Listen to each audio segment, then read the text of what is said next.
Lydia Masters and I'm a chef at UNC Charlotte. Today we're going to be making a strawberry pretzel salad. So the first thing that you'll do is make your crust. So you're going to take crushed up pretzels, which this is just an example of how you can get them crushed up. Put them all into a bag and then just take a pan and smash them down. And then once you have them crushed, you don't have to have them completely finely crushed, but just a combination of all of them. You're going to take them and you're going to put them into some melted butter. You're going to add sugar, and you're just going to stir that up.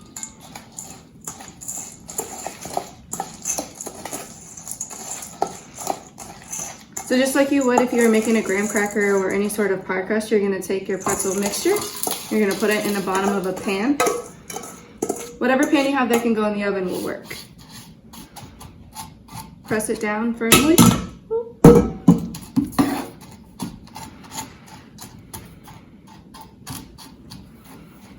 And then you're going to bake this in the oven at 350 degrees until it's set. The next step is to make the filling. So we're going to take cream cheese. Cream cheese has been sitting out at room temperature, so it's just a little bit softer. It'll just make it easier to incorporate with the whipped cream. This is whipped cream, so you could use something like Cool Whip. A lot of people do have that like in their freezer for special occasions. And then add some sugar to it. A little bit of sweetener, and you're just going to stir that up.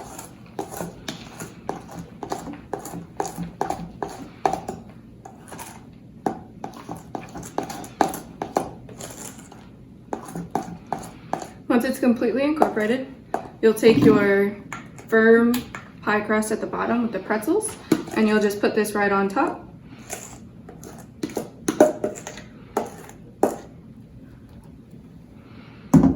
And you'll smooth it out into a nice layer. Go. So after this is completely set, you're going to just set it to the side, and then you're going to move over and start making your Jell-O. So I've got water right here. I've brought it up to a boil, and then I've cut the heat off of it, and I'm just going to add in my gelatin. I'm going to let it sit for just a minute, and then I'm just going to slightly whisk it. You don't want to whisk it too hard because you don't want to create too many bubbles, but you do want to whisk it pretty hard because you want to make sure that all the gelatin is completely melted. One thing that's cool about this dessert is you can really make it with anything that's in your cabinet. So if you have chips but no pretzels, you could easily make a crust with some chips. You want something that's sweet for your crust or for your topping, and you want something that's salty for your crust. You could make strawberry like we are today, or you can make any type of fruit for your Jell-O and the fruit that's in it. The one thing that you do want to stay away from is something that's super acidic, so just be careful if you choose something like pineapple. After your gelatin is completely set, then you're going to add in your strawberries to it. You just want to make those even throughout the whole thing, and then you just want to let this sit for a few minutes until it becomes a little bit set, because if you pour this hot on top of your cream cheese and Cool Whip mixture, you're just going to melt it. So in order to make sure that this doesn't mix with this, you want to make sure that this is not hot.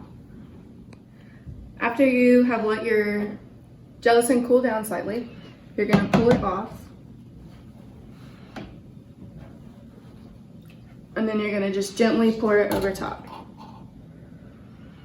If you see that it's starting to melt your cream cheese mixture, then you just want to stop, wait a couple more minutes, and then start again. But if you see that it's setting right on top, then you're all set. You just want to pour it right over top. You'll see that your whole fruit kind of combines itself into one area. If it does that, just mix it around a little bit. And then let it sit on your counter for a couple minutes just so that you don't spill it on the way to your fridge. So once the gelatin's slightly set, you want to just take this and stick it into your refrigerator. And then depending on how long you let the gelatin sit on the countertop and how cold it was when you put it in the fridge, it could take anywhere from 3 to 5 hours in order for it to completely set. Once it's completely set, it's ready to eat.